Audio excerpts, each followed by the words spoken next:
Hello and welcome to Rebelway. My name is Andrew and today I'm going to be showing you how to make the smoke simulation in Houdini. So let's get started. The idea here is to create this super fast fiery smoke effect that's swirling and getting sucked towards the center to form this Rebelway logo. What we're going to be doing is going over some of the fundamentals to create smoke and fire effects in Houdini. To do this, we're going to need an emitter, some initial velocities, a pump force, an object to collide with, and with that, we've got all the essential elements that we'll need for a pyro simulation within Houdini. So if we take a look at some of these flipbooks I've generated, these are the core ingredients of our effect. As you can see here, we've got our source emitter. It's emitting density, temperature, and velocity. And as you can see, I've animated our source because the more breakups, the more variation you give your source, a lot of the times the better your pyro effect. Without having to dive into the microsolvers and breaking up, I find a good source is usually going to create a good effect. And here at our logo, we've got a pump force. This is sort of drawing in our smoke from the outer emitter towards the center of the logo, disturbing it and pushing it down through this hole that we see here in our collider. And here we have our fake temperature. And what we're doing is we're creating this volume representation of our logo. We're renaming that as temperature, and in our render or in our visualization, we're visualizing that as fire. Here we have a vortex, so it's essentially a pump force with velocities. We've computed the bounds of our scene. We then art directing the velocities and into this swirly motion, and as you can see here, all the smoke is going to be directed towards the very center of our logo, where we have this pump force and pushing the smoke down through this hole in the middle. Then for a bit of a bonus, we've got a second emitter, and we're going to have this fire created in the very center. But if you look at our trailer, we haven't really used that in the final render. It's just a nice bonus if you're interested to create some of a more fiery effect in the very center. So let's head over to Houdini and have a look at how it's done. The first thing that we've got is our logo. This is just a PNG file. You could use a JPEG, essentially a black and white image. And we're loading that into a trace node. That's reading in our geometry. It's just rotated to face the camera. There was a bit of an extra text here, so that's just been blasted out the way. We've deleted that using a blast node. We're transforming this to the center of our scene, and from there we're going to run a poly extrude. That's just going to give our logo some depth, essentially turning it into a geometry. And here we have output back faces ticked, so the geometry is closed at the bottom. Without this, we've got a hole in our geometry. It's not all we want, so make sure you tick this on and give it some extrusion. So yeah, now if we take a look at this, we notice that our geometry is purple. That means that there's a problem with our normal, so we want to reverse those, and from there we're going to create an out, just so that we can load that into various systems. From here we're going to create our pump force. So we've put down a flip source, set it to pump. Our resolution is set here. This is highlighted because it's linked to some of our other parameters and DOPs. I'll show that in a little bit later. And we're going to give it some velocities using a point velocity. So if I visualize our velocities, you'll see that this point velocity has curl noise. So if I turn this on, we get some swirly velocities going along here. And that is animated using $F divided by 1000 just to give some offset to the velocities. From there, we're VDBing our attributes. We're renaming it pump. We've got a rename here to create some density. So, well, pump. We rename it to pump vel. And just to visualize our velocities here, we've got a grid that intersects with our volume. As you can see that here. We're scattering some points on our grid. And we're using a volume trail to visualize some of those attributes. If I merge that with our density, you can see that there. Now on to our collider. So what I've got here is a circle, another circle, a little bit bigger. We're merging those two. We're skinning it. And once again, we're going to run an extrusion with the output back text there. Now we need our smoke to be emitted from these inside faces here, run along the bottom and get sucked into the hole.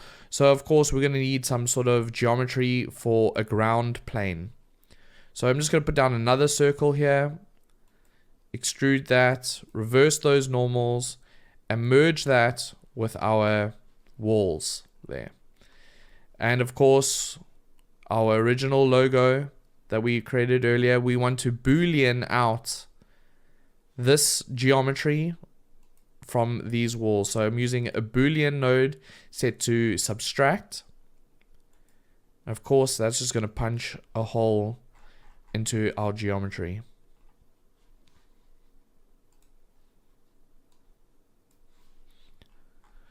From there, I'm just putting down an edit node to extrude this a little bit further because I found I needed a bit more depth here. I'm VDBing that. So we're creating an SDF, or a surface field. We're smoothing that out to create a bit more of a, I wanted more smoke to be able to travel through this logo. So the logo is going to be really represented by the temperature field that we're going to add in a bit later. Creating that back into polygons. I'm selecting these pieces like that. Oh, don't want that selected.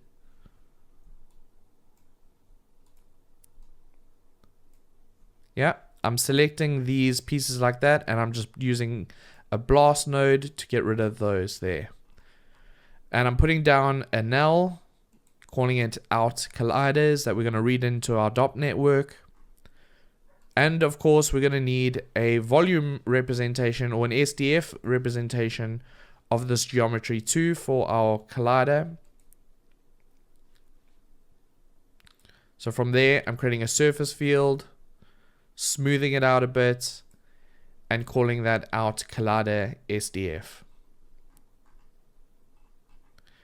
From here, we're going to put down a bound node after our logo collider. Jumping back up here, we're going to take a look at our geometry. And I want to put down a bound node. That's going to essentially encase this geometry inside a box. Like that. And I've got a bit of padding to just give a little bit of extra room. So if I template this and visualize that, we can see exactly what's going on here.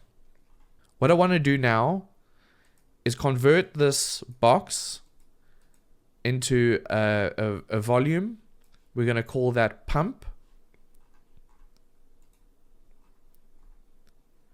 We're going to set the velocity, initialize the velocity to 0 there.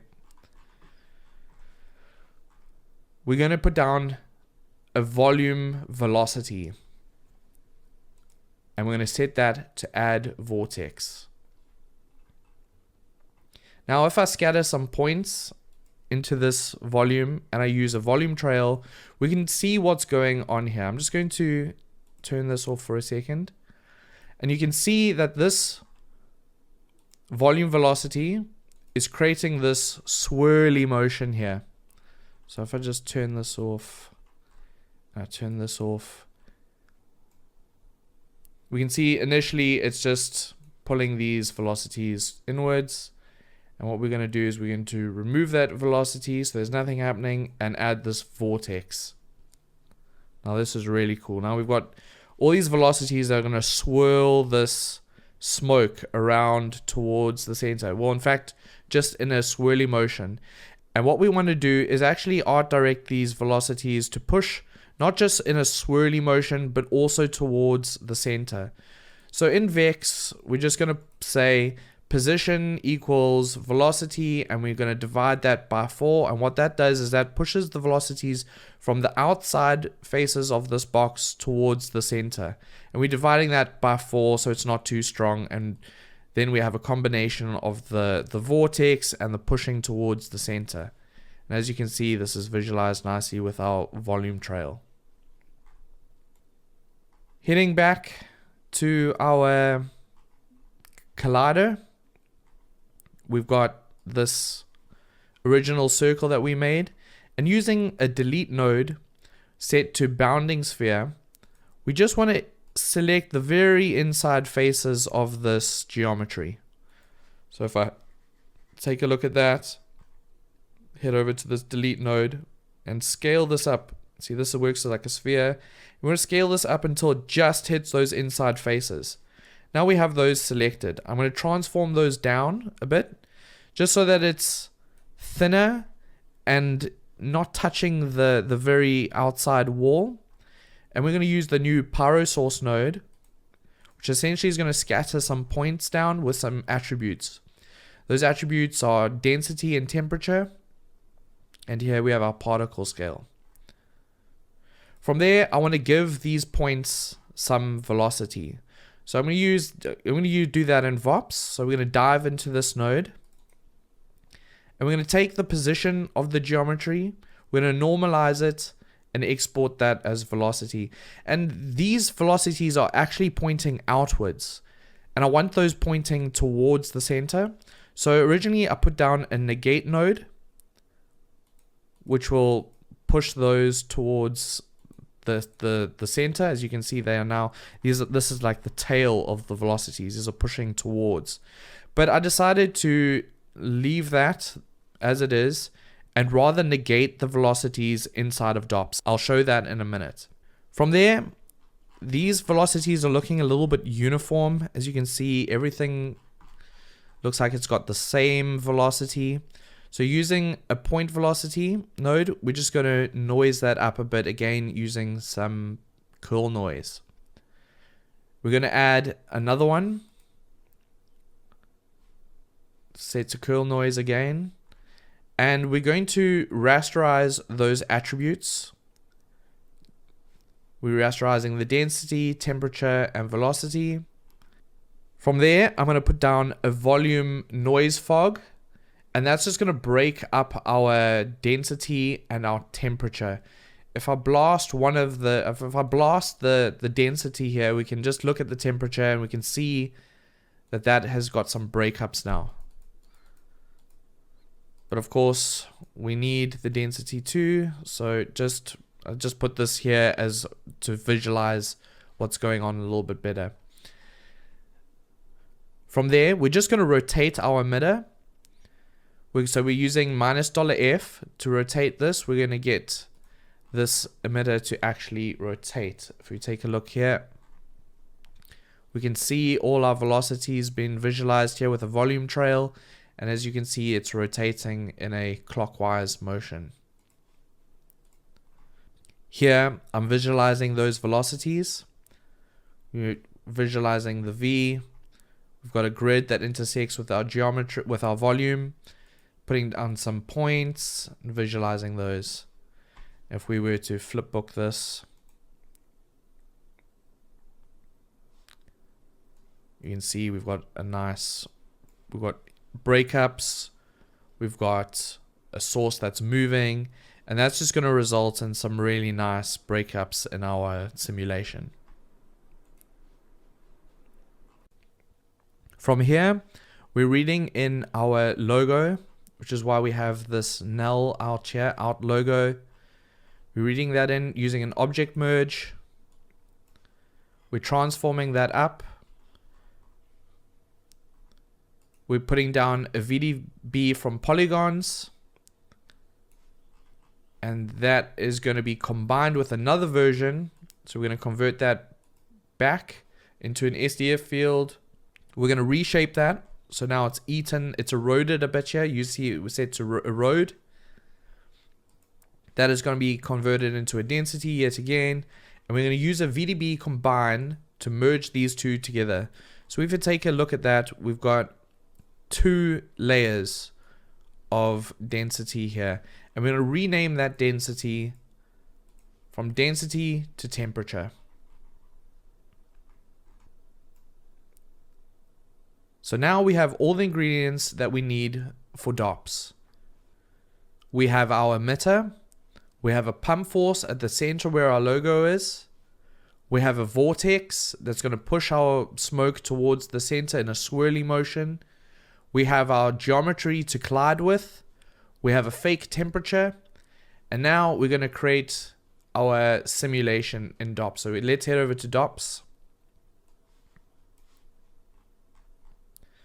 And we're going to put down a DOP network. From there, we're going to jump inside.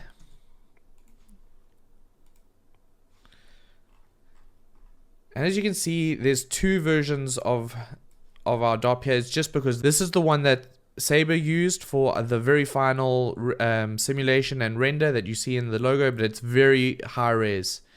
You can see our substeps are set to 2, 4, and 5 here. And if we head over to the smoke object, it has a very high resolution of 0.005. And that's a bit high for my computer at the moment. So what we're going to do is we're going to multiply that by 2 to lower the resolution. And we're going to set our substeps to 1, 2, and 2. So in DOPS, the 3 essential things that we need are the smoke object, the pyrosolver, sparse in this case, and our volume source. So our volume source is going to read in our emitter, and we're reading in that density. So if we go back out here, we need our emitter. We're going to select this out density, head over to DOPS, and we paste that here like that. This is set to source smoke, and it's very important to initialize this node. So if I put down a volume source, what you want to do is you want to click on one of these others and then click back to source smoke. That will initialize this node. I recommend doing that every time you use it. Just initialize it by just switching to something else and back again. So we have that done here. We're reading in the SOP geometry. We have density. Make sure you tick on enlarge fields to contain sources.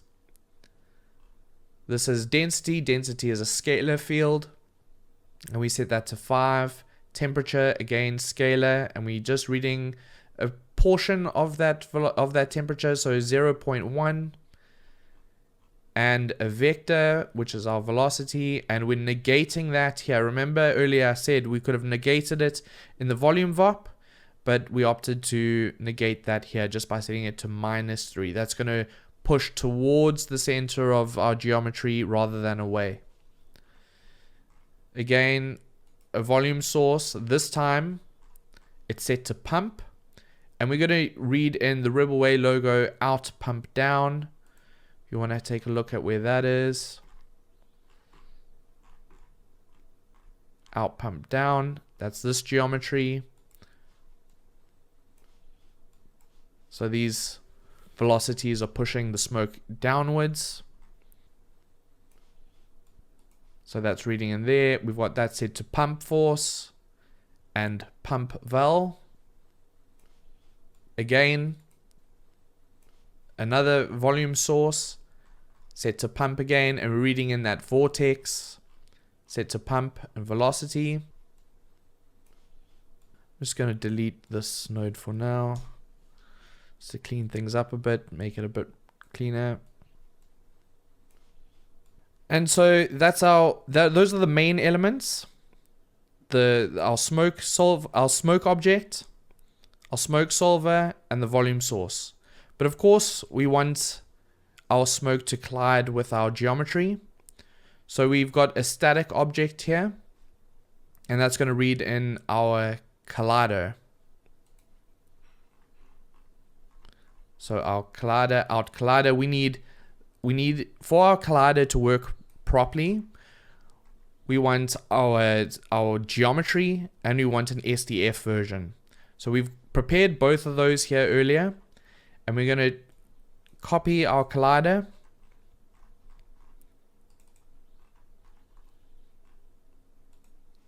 We're going to paste in our subpath, and then under collisions, we're going to go to volume, set this to volume sample, and here we're going to read in that SDF.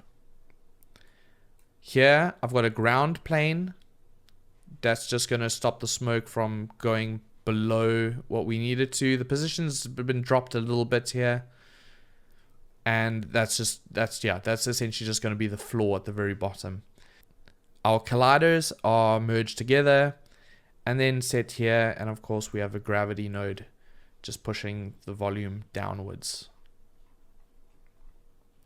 Another important thing to mention is on advection type, we've got this set to BFCC and clamp. We just found that this mode gives a better result. There's just more detail in the simulation. Talking of detail, we're going to head over to our microsolvers. Now, what microsolvers do is that they break up the smoke or volume and give it a bit more detail. Gas vortex confinement set to 4.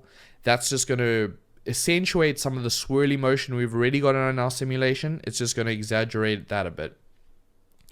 Our gas turbulence with a swirl size of 0.5 and the scale turned all the way down. That's going to break up our simulation. Give it some of this fiery look. Gas disturbance. Again, more detail, some of that sort of puffy, smoky look. But this one has been altered a bit. So if you right click your gas disturbance node,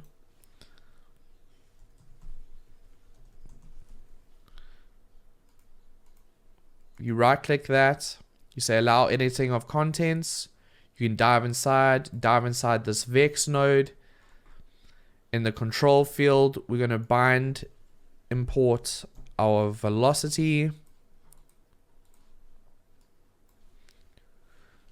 First, we need to set this to vector because the velocity is a vector field. Set this to vel.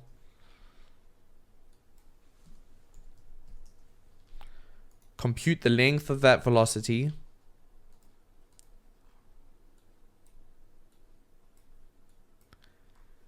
And plug that in here. And what essentially that's doing is it's making sure that only the very fast moving parts of our simulation is affected by the disturbance. And that just gives a bit more variation to our simulation. Just want to double check that here. Yeah, our velocity, length, and control. And again, another disturbance after that, just to give us even more breakup. And an out. From there, we're going to use a DOP import node. That's going to be reading in our DOP network, our smoke object. You can copy this, paste that here. And we're reading in the density and the velocity. That's all we really need. So if under presets, we could set that to smoke.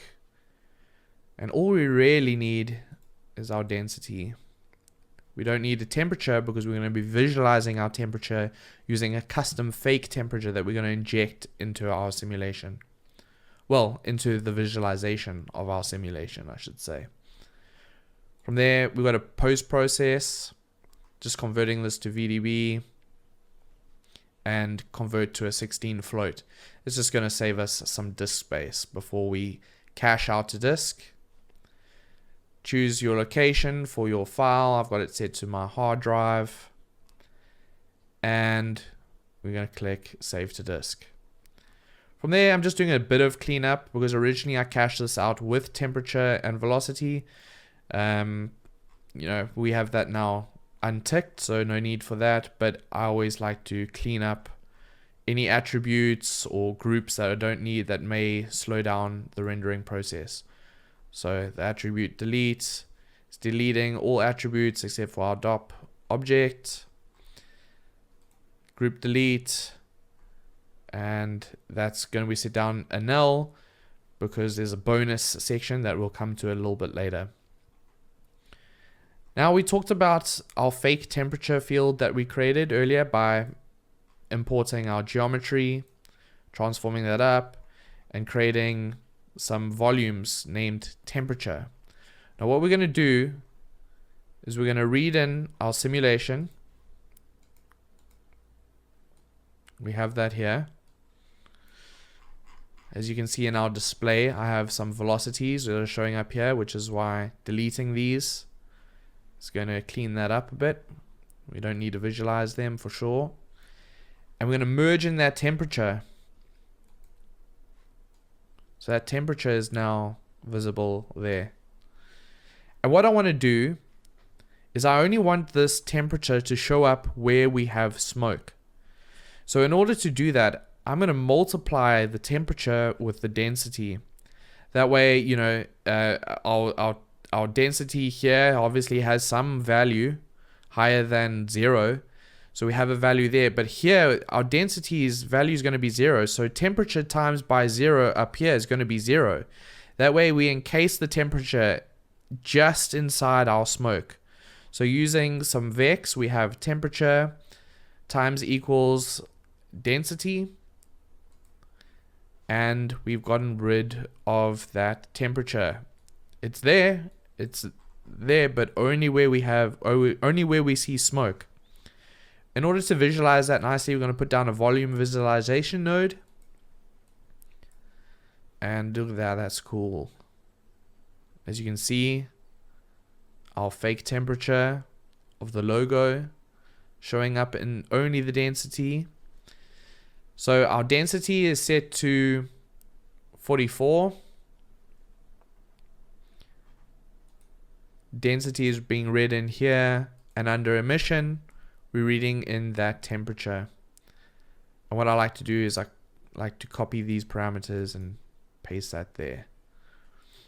And we have our black body fiery look set here. Very cool. Now that's essentially it. That's our effect. If we take a look here, that's exactly what we've got.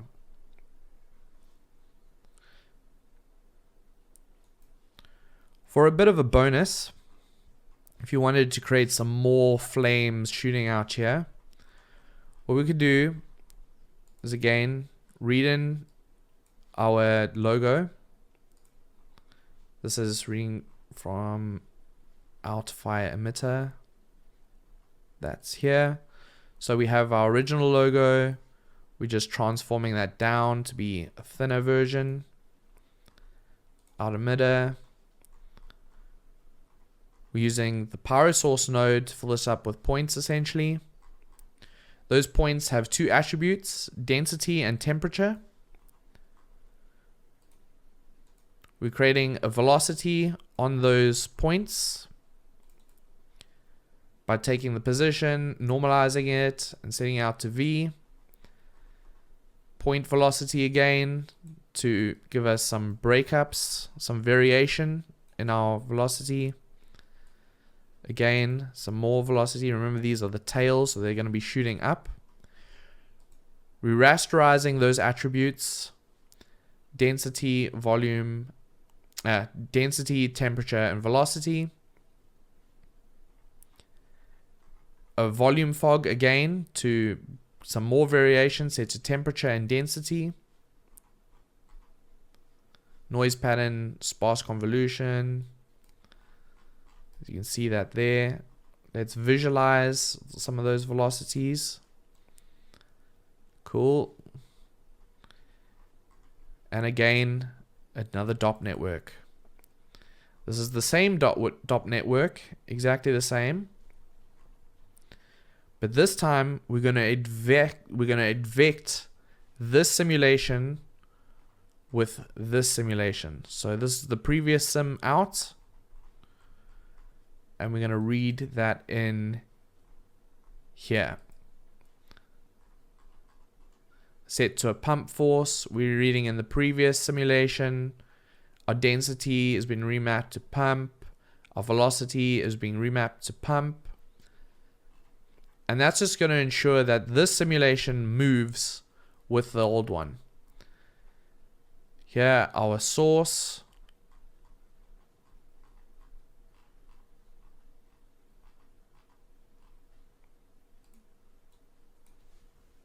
And vel. So we're reading in density set to 20, temperature as flame, temperature as temperature, and velocity as vel. We have our smoke object,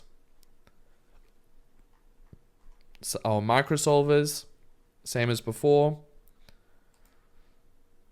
Our collision object, same as before. Our ground plane, same as before. And that is getting cached out. We're using the DOP import node, same as before, just reading in the density. Instead, this time we're reading in this network and this smoke object.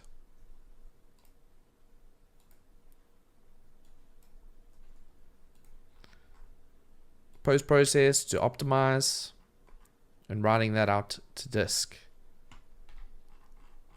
This time we don't want to visualize the density, so I have density turned to 0, and under emission we're just reading in that temperature.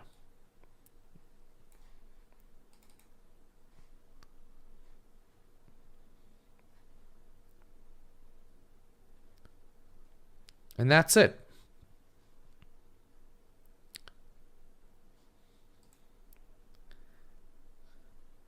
And that's it. To recap, we created our source emitter. We have a pump force, a vortex based on the bounds of our simulation, some geometry to collide with, a fake temperature, and here we've imported our simulation. As a bonus, we have a second emitter and our second simulation that we could merge with this should we choose to.